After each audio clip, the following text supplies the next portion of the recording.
শুধু জেলার সংগঠনই নয়, আইএনডিআই ও জোট তৃণমূলের কাছে এখন যথেষ্ট মাথা ব্যথার কারণ। কেন বলছে এই কথা? তার কারণ এই জোটের বৈঠকে নাকি তাঁকে অপমানিত হতে হয়েছেন।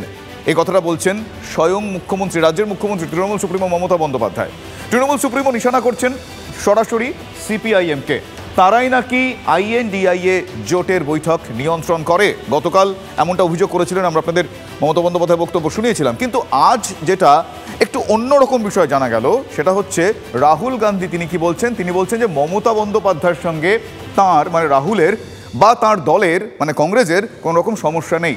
তাহলে অধীর বাবুদের মতের কোনো গুরুত্ব কি নেই? জোটে আরও জট পাকলো, এ প্রশ্ন এড়াই কি করে বলুন?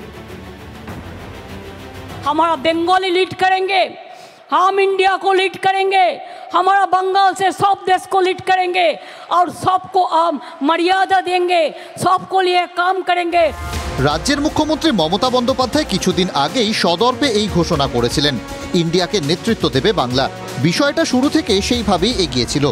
মমতার কথাতেই বিরোধী জোটে সলতে পাকানোর কাজটা শুরু করেছিলেন বিহারের মুখ্যমন্ত্রী নীতিশ কুমার। তারপর থেকে গঙ্গা যমুনা দিয়ে অনেক জল বয়ে গেছে, বৈঠকের পর বৈঠক হয়েছে, বিরোধী জোট ইন্ডিয়া নাম নিয়ে সামনে এসেছে। কিন্তু জোটের দেওয়াল লিখন এখনো স্পষ্ট হয়নি, বরং ভোট যত কাছে এগিয়ে আসছে জোটের জট ততই বাড়ছে। রাজনৈতিক মহলের মতে অধিক সন্ন্যাসীতে গাঁজন নষ্ট হওয়ার জোগাড়। 22শে জানুয়ারি 2024 রাম আবেগ প্রতিষ্ঠা করে নরেন্দ্র মোদীর বিজেপি যেদিন লোকসভা ভোটের ফসল তোলার প্রস্তুতি শুরু করে দিয়েছে, সেদিনই মুখ্যমন্ত্রী বলছেন জোটে তাঁকে অপমানের মুখে পড়তে হয়। মমতার নিশানায় শুধুই সিপিএম। इंडिया नाम हमने दिया, लेकिन मेरे का दुख का बात है ये कहने का। हम लोग मीटिंग में जाते हैं, हम देखते हैं सीपीएम मीटिंग को कंट्रोल करते हैं, जिसको साथ 34 साल हमारा जिंदगी में लड़ाई किया हमने, हम उसको कोई एडवाइस नहीं मानेंगे, उनको बहुत असम्मान मिलते हैं। মুখ্যমন্ত্রীর নিশানায় শুধুই সিপিএম আর কংগ্রেস। এখানেই কাহানি মে টুইস্ট, কারণ মঙ্গলবার ভারত জোড়ো ন্যায় যাত্রায় রাহুল গান্ধী বলছেন মমতার সঙ্গে সম্পর্ক ভালোই। जो हमारा सीट नेगोशिएशन है वो चल रहा है, उसका रिजल्ट आएगा, कंक्लूजन आएगा, उसके बारे में मैं यहाँ कमेंट नहीं करना चाहता हूँ। बट हमारा ममता जी के साथ मेरा पर्सनल और पार्टी का बहुत अच्छा रिश्ता है। हाँ, थोड़ा थोड़ा होता रहता है, कभी कोई उनका कोई बोल देता है, हमारा कोई बोल देता है, दिस आर नेचुरल थिंग्स। কংগ্রেসের কেন্দ্রীয় নেতৃত্ব যাই বলুক, এই বঙ্গে জোটের জট একটু বেশি।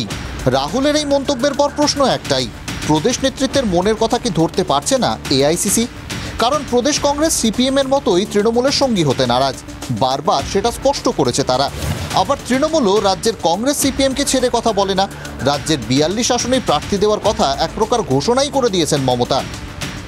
অল ইন্ডিয়ায় আমরা জোট করব, কিন্তু বাংলায় যেভাবে বিজেপি সিপিএম আর কংগ্রেস একসাথে কাজ করছে, একদিন ওদের থোতা মুখ ভোতা হয়ে যাবে। ওপেন চ্যালেঞ্জ করেছি, বহরমপুরে তো হারাবে বলছে, মালদা হারাবে বলছে। ওপেন চ্যালেঞ্জ করেছি মমতা ব্যানার্জির দলকে, যে কোনো মামুকে এখানে পাঠিয়ে দাও, যদি হারাতে পারে রাজনীতি করা ছেড়ে দেবো। বাংলায় কংগ্রেস লড়ছে তার মতন করে, তৃণমূল কোথায় আলোচনা করছে সেটা তৃণমূলের ব্যাপার। জোটের কথা কে বলেছে? আরে কারোর সঙ্গে ভোট ছেড়ে দাও, জোট ছেড়ে দাও, প্রেম করতে গেলে দুজনের মত লাগে। ওই একতরফাই ঘোষণা করছে, একতরফাই প্রেমপত্র লিখছে। জোটে জট শুরু থেকেই ছিল, কিন্তু সোমবার মমতা বন্দ্যোপাধ্যায়ের মন্তব্যের পর সেই জট ছাড়ানোর সম্ভাবনা কি ক্রমশ কমছে? ওকে কথা বাহানা বানাতে হয়, ওকে এই মহিলা বাহানাবাজ মহিলা, তো বাহানা বানিয়ে মোদি দিদির মধ্যে ভাগাভাগি করতে চাইছে। উনি সবসময় ক্ষুব্ধ, ওর ক্ষোভ থাকা ভালো।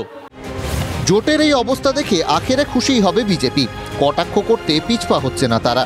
ওদের পিন্ডি চটকে, ওদের পিন্ডি চটকে, ওদের পিন্ডি চটকে। নিজের পার্টিতে কেউ কাউকে সম্মান করে না, জোটে সম্মান করবে কি করে? কে নেতা হবে ওখানে, কে প্রধানমন্ত্রী, তার লড়াই চলছে।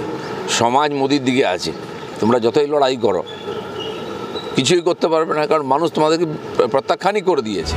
বিজেপি প্রবল শক্তি নিয়ে ভোট যুদ্ধে ঝাঁপাতে তৈরি, কিন্তু বিরোধীরা এখনো যে জোটের দেওয়ালটাই স্পষ্ট করে লিখতে পারছে না। ভোট পরীক্ষার শুরু হতে আর যে বেশি সময় বাকি নেই। Bureau report, TV9 Bangla. কাঠ মাফিয়াদের দাপট, সেই দাপটে খালি হয়ে যাচ্ছে জঙ্গল। এলাকাবাসী অভিযোগ করেন চোরাই কাঠ বোঝাই গাড়ি আটক করেন। বন দফতরে খবর দেন তারা, আর তারপর কাঠ পাচারে কোনো বিরাম নেই। বাঁকুড়ার কাঞ্চনপুর এলাকায় আবারও নথিবিহীন গাছ বোঝাই ট্রাক্টর আটক করা হয়েছে। এবার বন দফতরের বিরুদ্ধে সরব হয়েছেন সেখানকার মানুষজন। বাঁকুড়ার কাঞ্চনপুর বিটের মধ্যে রয়েছে ইউক্যালিপটাস ও সোনাঝুরির জঙ্গল। স্থানীয়দের অভিযোগ, এই জঙ্গল থেকে গাছ কেটে দিনের পর দিন পাচার করছে কাঠ মাফিয়ারা। বারবার বন দপ্তরকে জানিয়েও লাভ হয়নি। এবার 60 নম্বর জাতীয় সড়কের কাঞ্চনপুর এলাকায় দুটি নথিবিহীন গাছ বোঝাই ট্রাক্টর আটক করেছে বন দপ্তর। দিনের পর দিন এলাকা থেকে পাচার হয়ে যাচ্ছে দামি দামি গাছ, জঙ্গল ক্রমশ ফাঁকা হয়ে যাচ্ছে। যাদের এই জঙ্গল রক্ষার দায়িত্ব অর্থাৎ বন দপ্তরের, সেই বন দপ্তরের ভূমিকা নিয়েই প্রশ্ন উঠতে শুরু করেছে স্থানীয় বাসিন্দারা। তাদের যেটা অভিযোগ যে বাঁকুড়ার এই কাঞ্চনপুর এলাকায় একের পর এক জঙ্গল ক্রমশ ফাঁকা হয়ে গেলেও গাছ পাচারকারীদের দৌরাত্ম্য বাড়লেও সেক্ষেত্রে বন দপ্তরের যে ভূমিকা নেওয়ার কথা সেই ভূমিকা কিন্তু বন দপ্তর নিচ্ছে না। স্থানীয়দের অভিযোগ, বন দপ্তরের একাংশের মদতেই গাছ পাচার হচ্ছে। এবার গাড়ি ধরে গাড়ি এখানে আনে, গাড়ি আবার পয়সা নিয়েও ছেড়ে দেয় বীরবাবু। আমরা বীরবাবুর বদলি চাই। এখান থেকে গাছ কেটে নিয়ে যাচ্ছে, তো আমাদের যারা সরকারি স্টাফ আছে ফরেস্ট ডিপার্টমেন্ট তারা কি ব্যবস্থা নিচ্ছে আমরা বুঝতেই পারিনি। কোন সময় নিয়ে চলে গেছে, গাড়ি ছাড়িয়ে নিয়ে চলে যাচ্ছে, কী হবে সেগুলো তো আমরা জানতে পারছি না। স্থানীয়দের অভিযোগ অস্বীকার করেন বিট অফিসার। ট্রানজিট পাস মানে রোড পাসের জন্য, হ্যাঁ রোড নিয়ে যাচ্ছিল, রোড পাস নেই, তার মানেই তো বেআইনি। রোড দিয়ে, হ্যাঁ ওর জন্য ধরিয়েছে। অভিযোগ করলে উপরে যদি আমার কিছু হয়ে থাকে তাহলে উপরে গিয়ে অভিযোগ করবে। জঙ্গল রক্ষার দায়িত্ব যাদের উপর, তাদের ভূমিকা নিয়েই প্রশ্ন তুলছেন এলাকাবাসী। বাঁকুড়া কাঞ্চনপুর থেকে ক্যামেরায় বুধন কর্মকারের সঙ্গে হীরক মুখার্জি, TV9 বাংলা।